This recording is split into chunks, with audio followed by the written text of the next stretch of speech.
আজি সন্ধিয়া মগুৰ চিলা খাম বুলি এইটো আগতে মই কেতিয়াও বনোৱা নাই ৰেচিপিটো ইউটিউবতে চাইছিলোঁ ইউটিউবত গোটা মগু ব্যৱহাৰ কৰিছিল মোৰ ওচৰত গোটা মগু নাই কাৰণে ফালা মগুৱে আবেলিতে তিয়াই থলোঁ থৈ তাতে মগুখিনি ধুনীয়াকৈ ধুলোঁ ধুই নিমখ জলকীয়া দুটা আৰু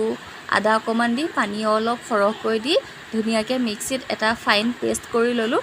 আৰু এই পেষ্টটোত অলপো গোটা গুটি নাই ধুনীয়া হৈ গৈছে তাৰপিছতে মই কেৰাহীত অকণমান তেল দি এই তেলখিনিতে এই যোনটো পেষ্ট বনাই লৈছিলোঁ এহেটা দিছোঁ দি পেলাই ভালদৰে ঘূৰাই লৈছোঁ ভালকৈ গোল নহ'ল বাৰু কাৰণ এইটো মই আগতে কেতিয়াও বনোৱা নাই এই প্ৰথম চেষ্টা কৰিছোঁ বনাবলৈ খাবলৈ বা কেনেকুৱা হয় সেই বুলিয়ে বনাইছিলোঁ ইমানো বেয়া হোৱা নাই খাই ভালেই পাইছোঁ মই আপোনালোকে চেষ্টা কৰি চাব পাৰে এয়া এটা ফাল ভালদৰে সিজাৰ পিছতে মই লুটিয়াই দিলোঁ এনেকৈ এটা এটাকৈ মই গোটেইকেইটা যিমান